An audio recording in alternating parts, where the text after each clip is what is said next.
Ya, aku record. Sudah di-record ini. Mulailah. Assalamualaikum warahmatullahi wabarakatuh. Salam. Waalaikumsalam warahmatullahi wabarakatuh. Kami kelompok 3 akan memaparkan materi tentang narkotika dan psikotropika. Materi pertama akan dijelaskan oleh Depi Apriliani. Kepada Depi kami persilahkan.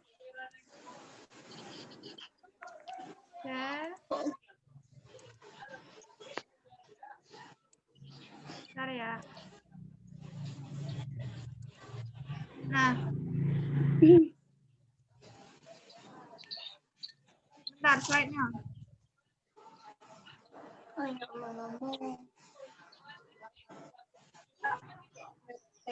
Baiklah, Assalamualaikum warahmatullahi wabarakatuh. Waalaikumsalam. Waalaikumsalam warahmatullahi wabarakatuh. Baiklah, saya di sini akan menjelaskan tentang pengertian narkotika dan psikotropika. Secara umum yang dimaksud dengan narkotika adalah jenis zat yang dapat menimbulkan pengaruh-pengaruh tertentu bagi orang-orang yang menggunakannya, yaitu dengan cara memasukkan ke dalam tubuh. Menurut Surjono Dirjosisworo, pengertian narkotika adalah zat yang bisa menimbulkan pengaruh-pengaruh tertentu bagi mereka yang menggunakannya dengan memasukkan ke dalam tubuh. Pengaruh tersebut hilangnya rasa sakit, rangsangan semangat, dan halusinasi atau timbulnya hayalan-hayalan. Nah, sifat tersebut yang diketahui dan ditemukan di dunia medis bertujuan untuk dimanfaatkan bagi pengobatan kepentingan manusia, seperti bidang pembedahan, menghilangkan rasa sakit, dan lain-lain. Sedangkan pengertian narkoba menurut BNN, narkoba adalah singkatan dari narkotika dan obat bahan berbahaya. Dalam istilah lain yang diterangkan oleh Kementerian Kesehatan Republik Indonesia adalah nafza yang merupakan singkatan dari narkotika, psikotropika, dan zat adiktif. Dari kedua istilah ini, baik narkoba dan atau nafza, semua mengacu pada kelompok senyawa yang umumnya memiliki risiko kecanduan bagi penggunanya. Saya kembalikan kepada moderator.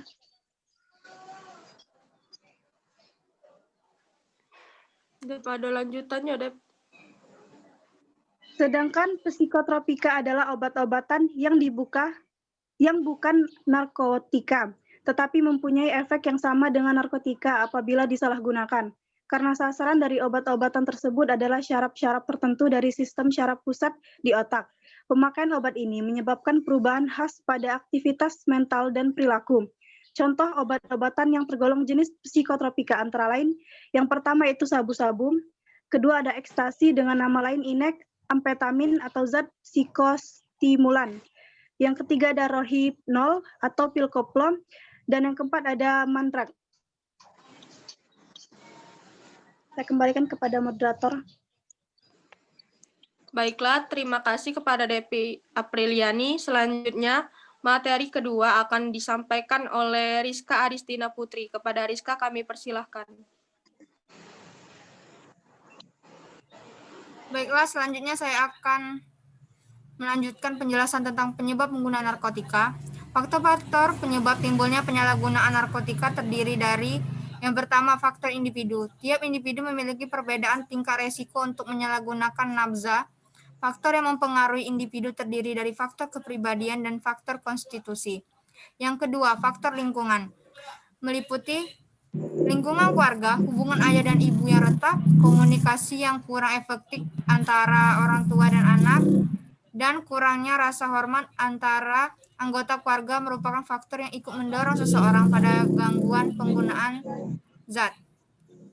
Dan yang kedua adalah lingkungan sekolah-sekolah yang kurang disiplin, terletak dekat tempat hiburan, kurang memberi kesempatan pada siswa untuk mengembangkan diri secara kreatif dan positif, dan adanya murid pengguna nafza merupakan faktor kontributif terjadinya penyalahgunaan nafza. Oh, ada kucing ini. Yang ketiga, lingkungan teman sebaya. Adanya kebutuhan akan pergaulan teman sebaya mendorong remaja untuk dapat diterima sepenuhnya dalam kelompoknya. Ada kalanya menggunakan nafza merupakan suatu hal yang penting bagi remaja agar diterima dalam kelompok dan dianggap sebagai orang dewasa. Lalu selanjutnya, dampak penggunaan narkotika. Penyalahgunaan atau ketergantungan narkotika perlu melakukan berbagai pendekatan, terutama bidang psikiatri, psikologi, dan konseling. Jika terjadi ketergantungan narkotika, maka bidang yang paling bertanggung jawab adalah psikiatri, karena akan terjadi gangguan mental dan perilaku yang disebabkan zat narkotika mengganggu sinyal penghantar syarat yang disebut sistem neurotransmitter di dalam susunan syaraf sentral otak. Berikut adalah contohnya. Bisa kita lihat di sini contohnya ada 4, yaitu yang pertama fungsi kognitif, daya pikir dan memori. Fungsi efektif, perasaan dan mood. Yang ketiga psikomotorik, perilaku gerak. Dan yang terakhir adalah komplikasi medik terhadap fisik seperti kelainan paru-paru, lever, jantung, ginjal, pankreas, dan gangguan fisik lainnya. Saya kembalikan kepada moderator. Baiklah, terima kasih kepada Rizka Aristina Putri.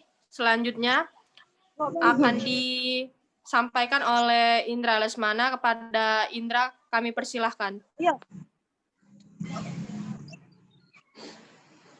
Baiklah, saya akan melanjutkan pemaparan dari rekan saya tadi, yaitu penyalahgunaan narkoba bisa berakibat fatal ketika terjadi overdosis, yaitu konsumsi narkoba melebihi kemampuan tubuh untuk menerimanya.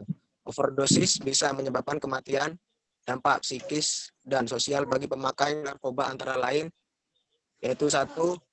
Lamban kerja, ceroboh kerja, sering tegang dan gelisah. 2. Hilang kepercayaan diri, apatis, penghayal, penuh curiga. 3. Agitatif, menjadi ganas dan tingkah laku yang brutal. 4. Sulit berkonsentrasi, perasaan kesal dan tertekan. Selanjutnya cenderung menyakiti diri, perasaan tidak aman, bahkan bunuh diri. Selanjutnya gangguan mental, antisosial dan asusila, dikucilkan oleh lingkungan. Selanjutnya yang ketujuh, merepotkan dan menjadi beban keluarga. Yang terakhir, pendidikan menjadi terganggu, masa depan suram. Baiklah, saya kembalikan kepada moderator. Terima kasih kepada Indra Lesmana. Materi selanjutnya akan dijelaskan oleh Sunarsi. Kepada Sunarsi kami persilahkan. D. Hukuman tindak pidana narkotika.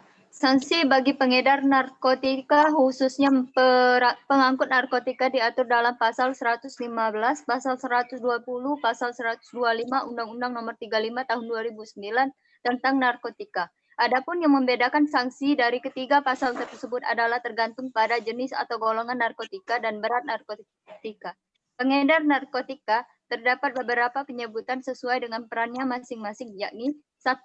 Pihak yang memproduksi narkotika secara melawan hukum, pasal 1 angka 3 Yunto pasal 113 Undang-Undang Republik Indonesia Nomor 35 Tahun 2009 tentang narkotika menyebutkan setiap orang yang tanpa hak atau melawan hukum memproduksi, mengimpor, mengekspor, dan atau menyalurkan narkotika golongan 1 dipidana dengan pidana penjara paling singkat 5 tahun dan paling lama 15 tahun dan pidana denda paling sedikit 100 miliar rupiah, 1 miliar rupiah dan paling banyak 10 miliar rupiah.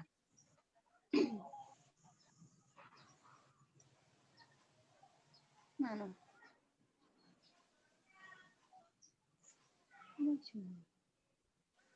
Ya, aku tidak tahu ini lanjutannya sama. Moderator lanjut, yang lain bacanya.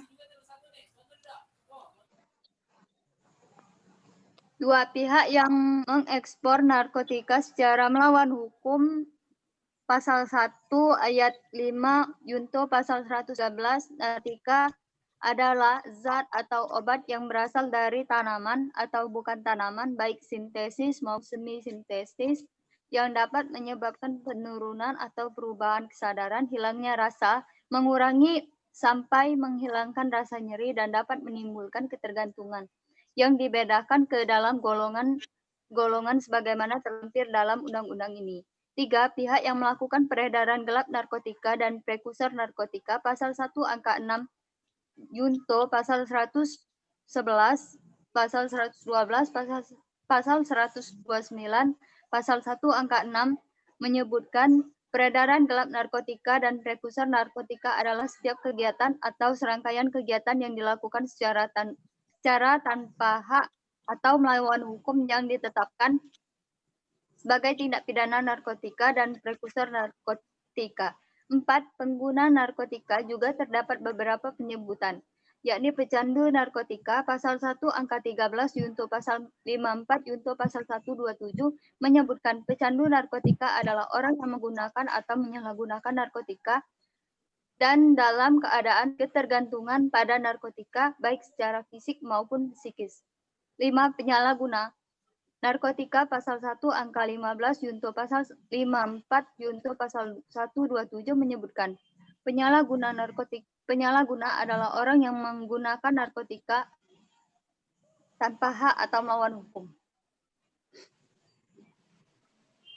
Sudahkah?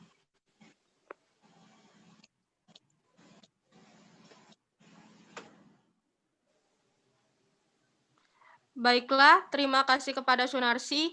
Materi selanjutnya akan disampaikan oleh Eriko. Kepada Eriko kami persilahkan. Baiklah, terima kasih moderator. Upaya pencegahan penggunaan narkotika. 1. Jalin komunikasi sejak dini soal bahaya narkoba. 2. Fokus pada hal positif. 3. Mencontohkan kebiasaan yang baik. 4.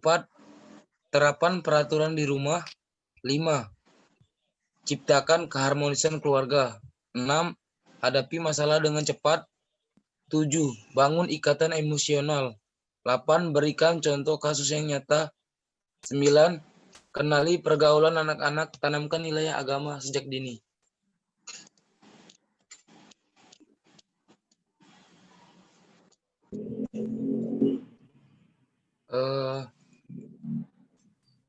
Jadi Yang lain coba. Yang lain juga belum ada. Sikok lagi yuk. Ya, kepada Joni bisa diselesaikan. Yang kesimpulan dan saran ini, Mbak. Ya. Baiklah, saya sini akan menyampaikan kesimpulan. Narkoba adalah obat terlarang jika dikonsumsi mengakibatkan kecanduan. Dan jika terlalu lama dan sudah tergantung narkoba, maka lambat lain organ dalam tubuh akan rusak, dan jika sudah melebihi takaran, maka pengguna itu akan overdosis dan akhirnya kematian. Narkoba pun ada pembasmi kokain, sabu-sabu, dan alkohol pun termasuk dalam golongan narkoba. Manfaat yang disarankan hanyalah sesaat, tapi hudronya jelas banyak sekali. Banyak organ tubuh menjadi rusak, apalagi bila pakai obat bius, dan bius salah pada saat operasi, karena suatu kejadian bakal tak mampu lagi bius bagi para pengguna yang pasti biaya untuk mengonsumsi barang-barang haram itu sangatlah mahal. Salah bisa masuk bui kalau ketangkap aparat. B. Saran berdasarkan pembahasan tersebut, jangan pernah mencoba narkoba walaupun itu hanya sedikit. Pemerintah harus memberantas peredaran narkoba di Indonesia. Orang tua harus lebih memperhatikan anaknya agar tidak terjerumus ke dalam jurang narkoba. Perlu peningkatan kerjasama antara masyarakat dengan aparat untuk memberantas peredaran narkoba remaja. Harus diperhatikan oleh semua pihak agar tidak terjerumus pada penyalahgunaan narkoba. Sekian, terima kasih dari saya. Kembalikan moderator. Sudah ya? Sudah. Terima kasih. Baiklah, itu saja pemaparan materi dari kelompok kami. Mohon maaf jika ada kesalahan, kepada Tuhan saya mohon ampun. Wassalamualaikum warahmatullahi wabarakatuh. Waalaikumsalam warahmatullahi Waalaikumsalam wabarakatuh. warahmatullahi wabarakatuh. Aku off ya.